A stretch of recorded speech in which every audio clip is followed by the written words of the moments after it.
What if I told you that after working your whole life, you could still end up with nothing? No security, no security, no legacy. The shocking truth is, it's not about how much you earn, but how you think about money. I've always believed that the most dangerous illusion we live with is thinking that we have time. Time to save, time to invest, time to change. We keep telling ourselves, I'll start tomorrow, or I'll wait until I earn more. And then one day we wake up realizing years have passed, money has slipped through our fingers like sand, and we are left wondering where it all went. Think about this. Statistics show that most people over the age of 50 have less than $10,000 in savings. 50 years of working, 50 years of paychecks, and yet nothing left to carry them forward. Isn't that shocking? Isn't that terrifying? The truth is, money has been passing through your hands your entire life, but how much of it has stayed to work for you? That's the question no one dares to ask.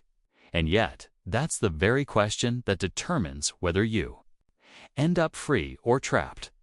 Most people believe money is just paper, a number in the bank, something to spend when it comes in. But what if I told you that every dollar is alive? That each dollar is a potential worker, an employee, ready to go out and create more value for you if only you'd give it the chance? What if your problem was never how much you earned, but how you thought about money itself? Imagine that. The poor and the rich are separated not by income, but by philosophy. Some people see money as a master, and they serve it endlessly, chained to bills and obligations. Others see money as a servant, and they command it to build, to multiply, to bring back more. Which side are you on? The best time to plant a tree was 20 years ago, yes? But the second best time is today. The same is true for your financial freedom. You might think you're too young to worry or too old to start. But here's the paradox. The older we get, the more money passes through our hands, yet the less of it ends up working for us. Isn't that cruel? The years when you had energy, you wasted it. The years when you had income, you spent it. And now the years you need security the most, you find yourself with empty hands.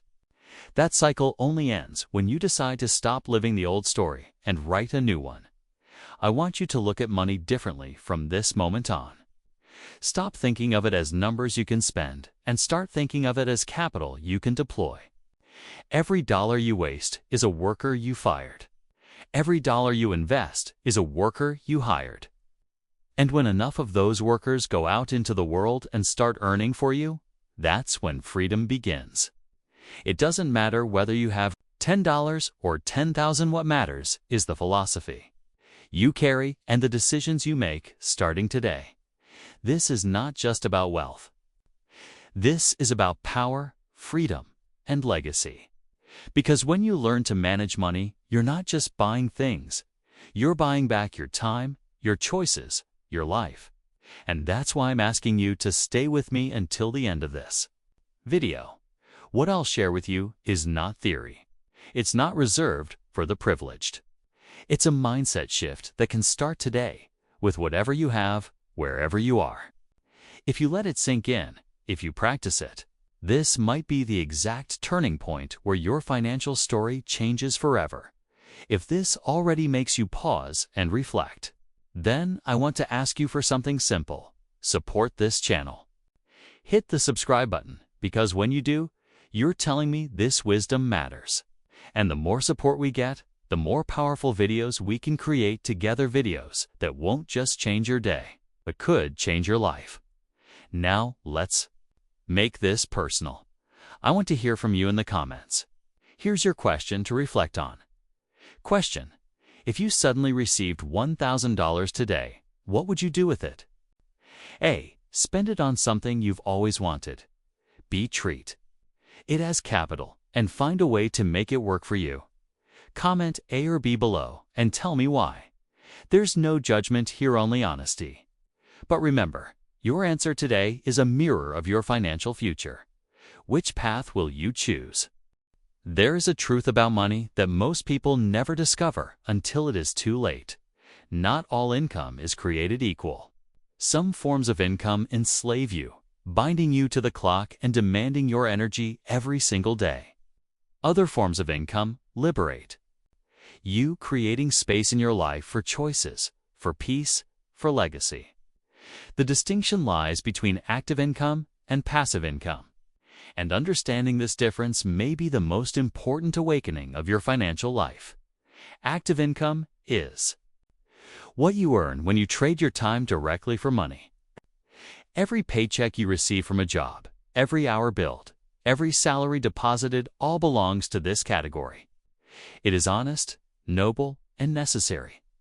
But it is also limited, because the moment you stop working, the flow of income stops with you. Time becomes your ceiling, and exhaustion becomes your invisible debt.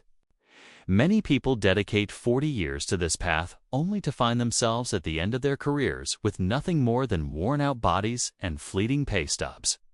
The tragedy is not in the work itself, but in believing it is the only way. Passive income is different. Passive income is money that continues to flow regardless of whether you are actively present or not. It comes from assets, investments, businesses, intellectual property. Real estate systems that once built generate returns over and over again. With passive income, you plant once and harvest many times. With active income, you plant, you harvest, and then you must start all over again.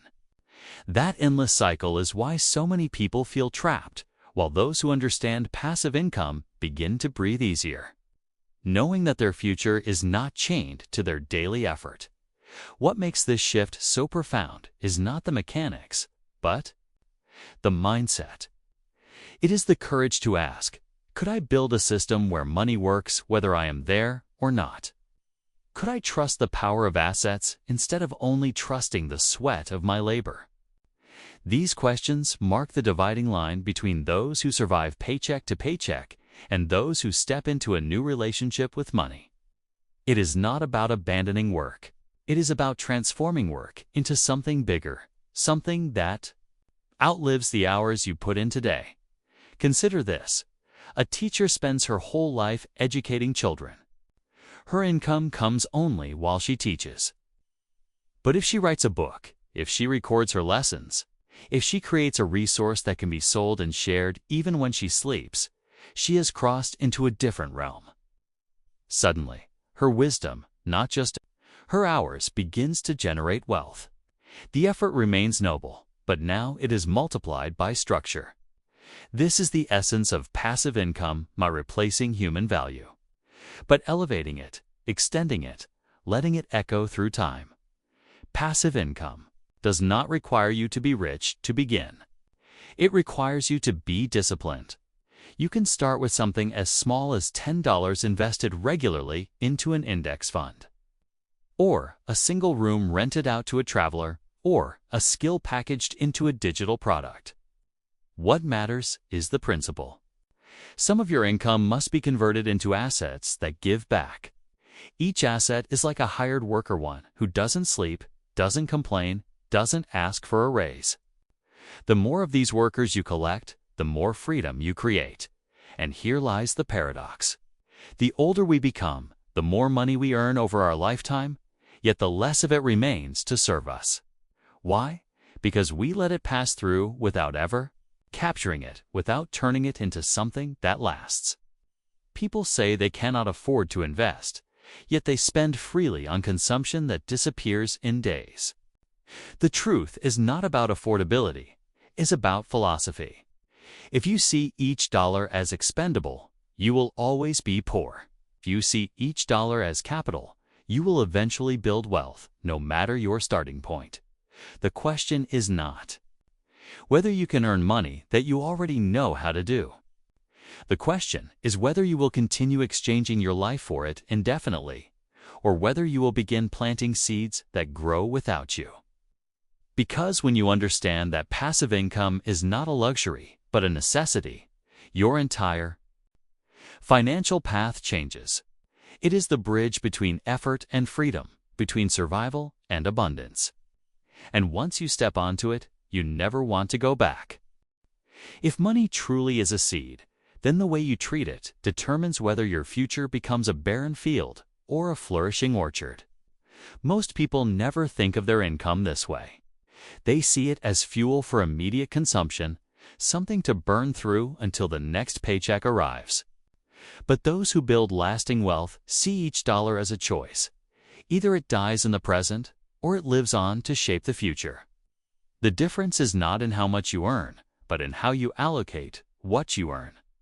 This is where financial freedom begins, not with complex theories, but with simple disciplines practiced consistently. One of the most powerful disciplines is the practice of allocation.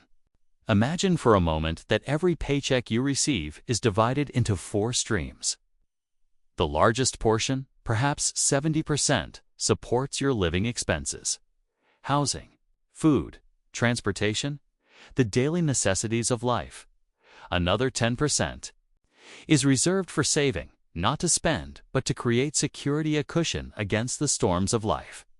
10% more is invested, sent out like loyal workers to generate future returns. And the final 10% is given away, shared with others. Used to bless, to uplift, to remind yourself that money is not just a tool for survival, but also for significance. In this model, you are no longer a passive spender. You are a manager, a steward, someone who gives each dollar an assignment. The magic of this system is not in the exact percentages, though they provide a framework. The magic is in the shift of identity it creates. You stop being a consumer who watches money slip away and become an architect who designs a financial structure. And once you see yourself as the architect, you cannot go back to mindless spending. Every purchase becomes a vote. Do you vote for short-term comfort, or do you vote for long-term strength? Do you vote for fleeting pleasure, or for enduring stability? That awareness alone is transformative. It's easy to believe you need large sums before these habits matter, but that belief is precisely what keeps most people from ever starting. The truth is that allocation works at every level. $10 can be divided as meaningfully as 10,000. What matters is not the scale, but the discipline, because discipline compounds. The one who invests small amounts consistently will always outpace the one who waits for the perfect moment to invest a large amount. Waiting for more is the lie that keeps people trapped. Beginning with what you have is the truth. That sets them free. And let us not underestimate the power of compound growth. Compound interest, when paired with discipline, turns ordinary choices into extraordinary outcomes. It doesn't work through sudden miracles, but through time and persistence. Each decision to save, each contribution to an investment, each act of restraint when tempted to spend recklessly, these are seeds planted in the soil of your future. At first, nothing seems to change. But then, slowly, the first shoots appear. And after years of consistency, you stand beneath the shade of trees you once thought were too small to matter. Managing money at this level is not about fear or restriction. It is about responsibility rooted in freedom. A budget is not a prison, it is a map. A savings plan is not a burden, it is a foundation. An investment habit is not deprivation. It is the unlocking of choices you do not yet have. When you live this way, you no longer see money as something to control you. You see it as something you command, directing it toward security, growth, generosity, and purpose. The question you must ask yourself is this: will I continue letting my income disappear, or will I give it structure? Will I allow my dollars to vanish into consumption, or will I transform them into workers who build my future? Because wealth is not an accident. It is the result of structure, discipline, and vision. And those who practice this understand a profound truth. You don't need millions to begin, but you do need decisions. The way you allocate today is the way your future will be built, and the future you will one day thank the present you for choosing wisely. We often grow up believing that the purpose of money is accumulation, that the more you have, the more secure you will be, the more respected you will become, the more peace you will feel. But reality is more complicated. Money, at its core, is not the destination. It is only the vehicle. If you pursue wealth without purpose, you may end up with a full bank account, but an empty soul. And if you pursue meaning without structure, you may end up with noble dreams, but fragile security. The truth lies in harmony. Money must serve your values, not replace them. Ask yourself this question honestly. Why do you want money? Not just how much, not just what number in your account would make you feel safe, but why does it matter? Is it so you can finally stop worrying about tomorrow? Is it so you can create opportunities for your children that you never had? Is it to prove something to the world? Or is it simply to rest in peace of mind, knowing that you are no longer vulnerable to every unexpected crisis? Until you answer this question, money will control you, because you cannot direct a tool if you do not know what you are building. The deeper meaning of wealth is not measured by the size of your assets, but by the alignment between your resources and your values. A man can earn millions and still live in constant anxiety if his money serves only to feed his insecurities. Another can live with modest means but feel abundance because his money flows into things that reflect his priorities, his family, his growth, his contribution to the world. Wealth without meaning is noise. Modest resources with clarity become music. This is why your financial journey is not just about learning where to invest or how to save. It is about asking what kind of life you want money to help create. Because money has no personality until you give it one. Left unchecked, it becomes a master, demanding more and more, feeding greed, isolating you from others. But when directed with intention, it becomes a servant quietly working to provide freedom, to secure stability, to extend generosity, to amplify the values you already hold. There is also a responsibility here that many ignore: the legacy you pass on. Legacy is not only an inheritance of numbers, it is a culture, a mindset, a philosophy. Children rarely do what their parents say. They repeat what their parents model. If your family sees you worrying about bills but never planning, spending but never saving, chasing but never building, they will learn to repeat the same cycle. But if they watch you set aside, plan ahead, invest consistently, and give generously, they will absorb those habits without you speaking a word. This is how financial wisdom transforms not just one life, but generations. And gratitude, perhaps more than any technical principle, shapes the way money works in your life. Without gratitude, no amount will ever feel enough. The moment you earn more, you will crave even more, living in a permanent state of scarcity. But when you practice gratitude, when you pause and recognize even the smallest progress, you step into abundance before the numbers even change. Gratitude does not stop growth, it accelerates it. Because a grateful heart makes wiser choices, avoids reckless risk, and focuses on long-term stability rather than impulsive desire. So remember, money is a mirror. It will reflect the values you carry inside. If you live with fear, your money will always feel fragile. If you live with greed, your money will never feel sufficient.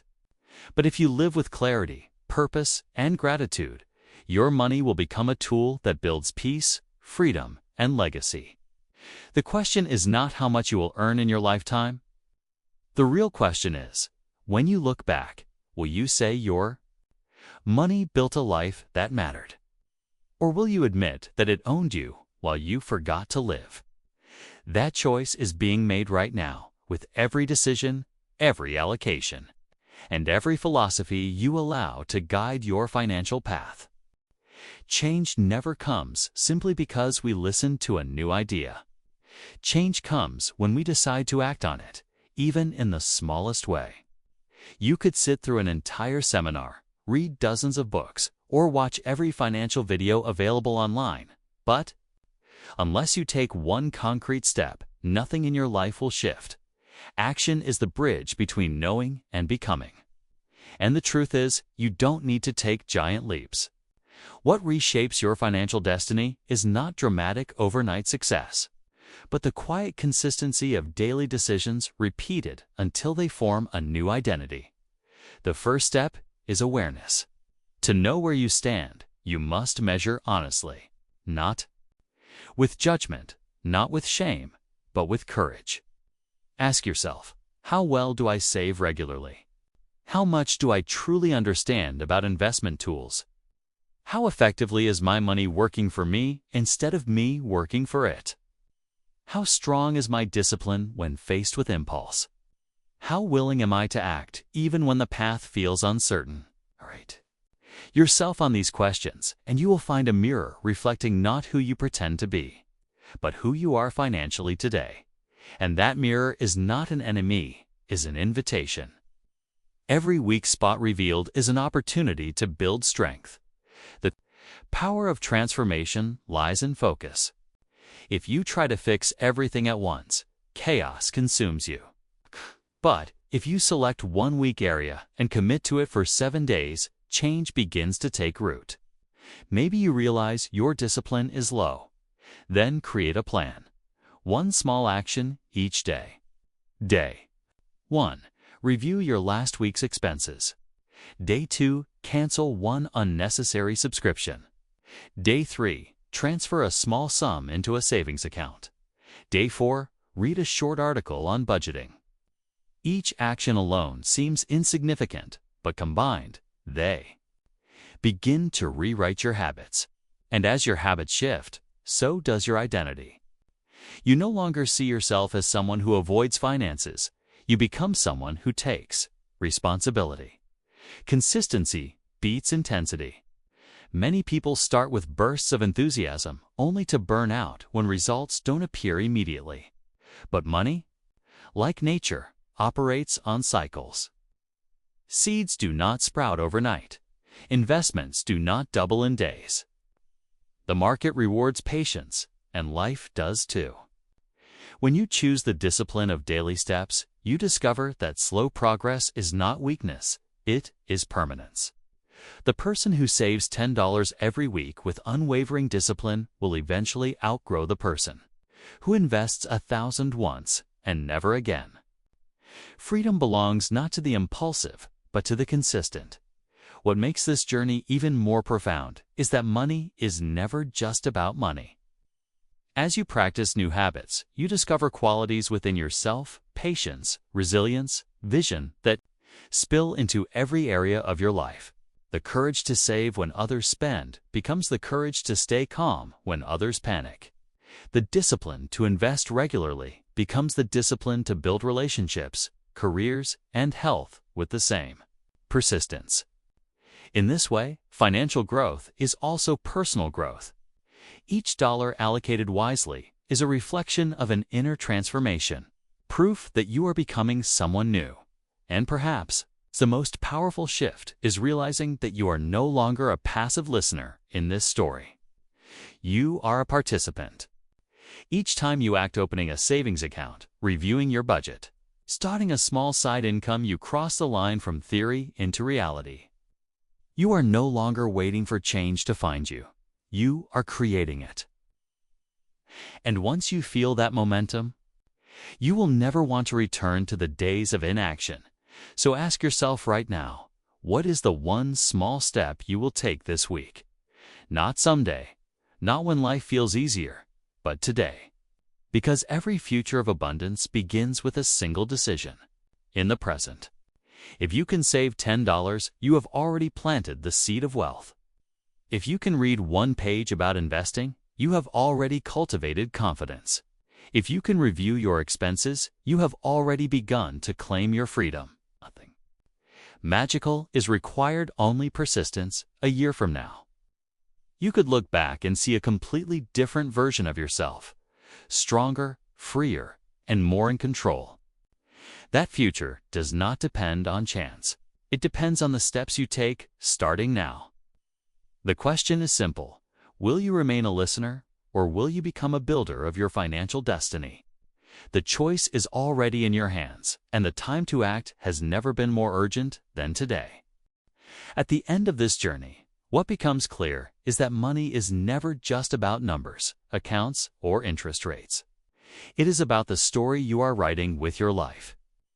Every dollar that passes through your hands carries with it the possibility of becoming a tool for freedom, a shield of security, or a seed of legacy. Yet too often, we let those dollars slip away without direction, consumed by impulse and lost to time. The truth is, financial freedom does not come from sudden windfalls or lucky breaks. It comes from philosophy, from discipline, from the decision to treat money as a servant rather than a master. We've explored the power of shifting from active income to passive income, of learning to allocate resources wisely, of embedding our financial habits with meaning and purpose. At the deepest level, the lesson is simple. Wealth is not a matter of circumstance, but of choice. Every decision you make with your money is a reflection of the future you are voting for. Spend without thought, and you vote for short-term comfort. Save and invest with intention, and you vote for long-term peace, dignity, and independence. The most profound lesson is that it's never too late and it's never too early. Whether you are in your 20s, just beginning your career, or in your 60s, wondering if you've missed your chance, the door to freedom is always open the moment you decide to step through it. Financial freedom is not about how much you earn, but how you manage, how you prioritize, and how consistently you act. Even the smallest seed, $10 saved, a single page read, one unnecessary expense cut, can begin a ripple of change that reshapes your entire future. So what can you apply right now? Begin by choosing clarity over chaos. Write down your expenses for the last week.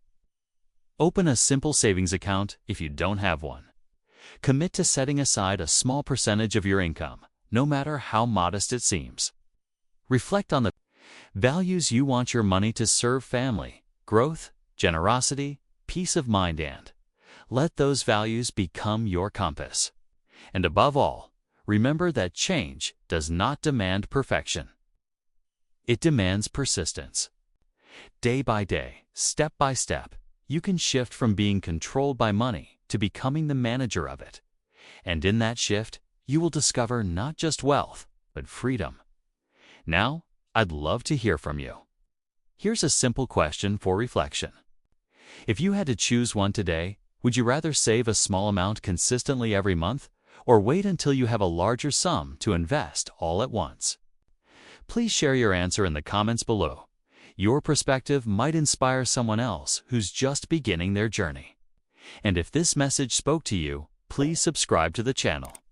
Your support gives us the energy to create even more powerful content to guide you toward freedom, clarity, and a future you deserve.